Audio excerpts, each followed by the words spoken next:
Well, it was a heck of a football game. It was a hard-fought game on both sides, and Tennessee played their hearts out. And they came out in the first half and gave us a lot of issues defensively with some different things they did. They game planned us extremely well, in my opinion. They got the ball on the perimeter. We did not tackle very well in the first half, but we really settled down in the red zone. We made stops in the red zone. When you play a good red zone defense, it's going to give you a chance to win ball games. We made some really good adjustments offensively in the second half, a 9-minute scoring drive, a 6-minute scoring drive. We ran the ball extremely well in the second half against a front that's very difficult to move inside. They've got really good inside players, so extremely proud of that with 3 linemen down. But, you know, the heart of our football team shows up again, the culture of our program, the way those guys continue to fight and willed it out. We bust a coverage on the long pass there at the end. We need to stay in the middle of the field. We don't. The quarterback's able to buy time, get the ball down the field, and then we bow up and make a stop down there in the red zone. But we're a beat-up football team. The open week's coming at the right time. Rico Dowdle's got a fibula fracture exactly like Debo Samuel and K.C. Crosby. And it's absolutely amazing. I've never been around anything like this before. Chad Terrell's got a little bit of a sprained ankle. Other than that, we're just really beat up. Zach Bailey probably could have played in an emergency today, so he definitely will be up for our next ball game. Corey Helms will definitely be back for our next ball game. Malik Young, we feel like was going to be back for our next ball game. Terry Guger should be back for our next ball game. I'm uncertain on Chad right now, but I think it's probably just a 10 or 12 day thing. But Rico will be done for an extended time. So I hate that for that young man. It's the first time he's really been healthy these last 2 weeks. So getting him back was huge for us. But Mon Denson did a fantastic job of stepping in there. AJ made some tough runs. Tyson made some tough runs. So we had some guys step up. But again, our guys continued to fight. It wasn't always good in the first half, especially on the defensive side of the ball. Just not very crisp in our tackling. It was a little, frustrated with that, but I think they had about 150 yards in the first quarter. They ended up with 250 and probably 80 of us on the last drive. So we took over the game in the second half, and I'll open up for any questions. What did you tell your guys on the last series down there at the goal line? What were you telling them for the timeouts? What were you looking for? Well, really more than anything, Phil, we work a lot in the red zone as far as the pick routes and the different things. They did a nice job trying to set up on the previous play when they only ran 2.5 seconds off the clock on a play, which is the first time I've ever seen that. But they did the fake pick and work back outside. Rashad Fenton did a fantastic job, and Jamarcus worked himself in phase, and then they ran a pick on the goal line, which everybody does, and Chris Lamons made a fantastic play to work through it, stay locked in coverage. We got good pressure on the play, so it was I think a lot. You credit our players because we work a lot down there. They understand about the things that people are going to do to you down there. You credit our defensive staff, Tavares Robinson, Lance Thompson, Coleman Hutzler, Mike Peterson. Those guys do a fantastic job. Well, what was the defensive adjustment really going into the second quarter? Some of you guys just really locked down on it. I mean, the one stretch play to our sideline, I counted 6 missed tackles at the point of attack. The ball cuts back. They just circled the defense. I guess it was about a 40-yarder. John Kelly runs hard. He's a good player. He ran through jam on their sideline for about a 25-yarder. The quarterback extended a couple plays for him on third down, a couple plays on second down. There was nothing that schematically we looked at and thought, wow, we're getting beat here. We wanted to be a little firmer on our edges because we felt like it was more of an edge run game, and that was really about the only thing we really talked about defensively. So what did you guys see in the second half that allowed you to suddenly start running the football? Well, we felt like some of the divide zone stuff really worked well for us as far as dividing the flow.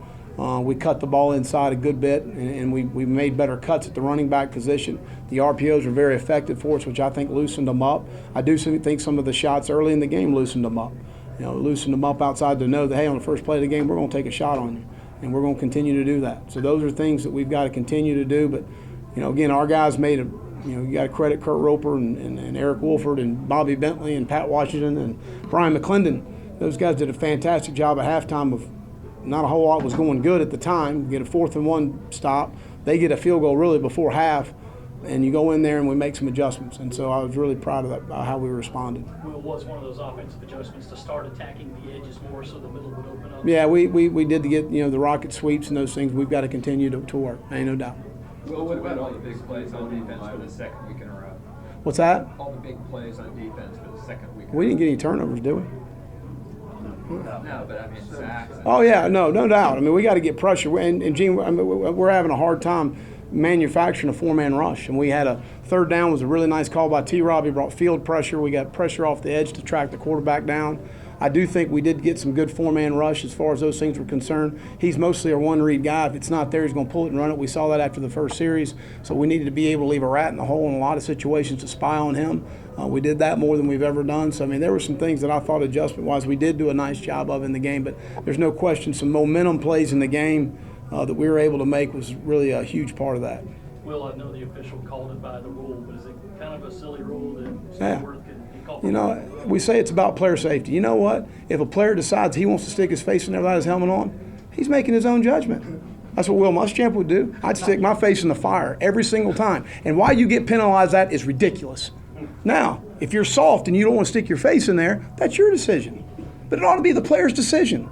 It is a dumb rule. Thank you. You said it. I didn't. So I just second your opinion. Parker White's long field goal. Right. How big was that to kind of get that long field goal? And then what about him the rest of the day? Well, I thought he was outstanding. We had a bad snap, and whether it was able enough to get it down, I don't know.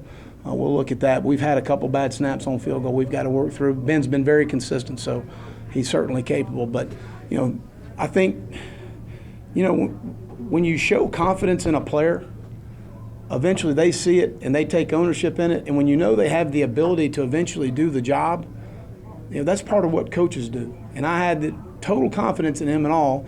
And, you know, we get all mad when he misses one. This is a long season. And it certainly paid off for us today for him making those kicks. You got to show confidence in players. They're going to make some mistakes. So what, now what mentality and move forward. And that's what our mentality has been with Parker, because he has the ability, and so does Alexander. They both have the ability. So we've got to continue to reinforce that. I mean, we don't want them to miss it, obviously, but those are things we've got to be able to continue to work through and show confidence in the players that we have confidence they're going to get the job done. If we feel like they have the ability to do, and we think in both situations they do. Will, offensively on that last drive, it looked like AJ really missed a hole right there that probably would have been the first down. Was that on him or just something? I know the coaches all felt that way, but hey, he made a bunch of nice cuts. So I like old 25 rolling it up in there. He's going to run it up in there regardless of how much he weighs. Would you and the guys tell the players on that last time out, 4 seconds left, and then you see 1 second left? Did you have that covered as well too in the time? No. We work a lot of end-of-game situations, and we work in the red zone a bunch. You know, it's totally up to our guys in those situations, and I got a lot of confidence in our guys in those. You see what we did against NC State, another very good offensive football team, and then today. But that's all situations. That's all stuff you practice. We practice these things all the time, and they have, you know, you got to give our staff credit, but also our players tremendous credit for responding with their backs against the wall. Talk about taking a win like this and taking it into the bye week. Just how big is that going into? It's a lot better than going in without a loss. With a loss. So, you know, there's no question. As far as, you know, Butch is a good guy and a good football coach, and wished him luck. Anything with the fact that you're 6-0 against these guys? No, I don't know. We've had some great games. I know that, and you know, so at the end of the day, we've been fortunate. We've made some plays here and there at the end for whatever reason. But they've got a great program, a historic program. You look at all the great coaches and great players that have come through here. They had a great crowd today. It's an awesome place to play. What's the schedule? After the Texas A&M game, you talked about hitting the restart or refresh button. Now, after 2 wins, things are going so well during the bye week. What's going to be your message? Get healthy. You know, protect our ankles. What is the schedule for the bye week, especially with fall break working in there? Will the guys get a few days off? Yeah, I'm gonna give them Sunday and Monday off, and we're gonna get back after Tuesday, Wednesday, and Thursday, and then give them Friday and Saturday and get back in Sunday. And so we need some time right now. We're over halfway through the season. We are, you know, not just from a standpoint of some of the guys we've lost.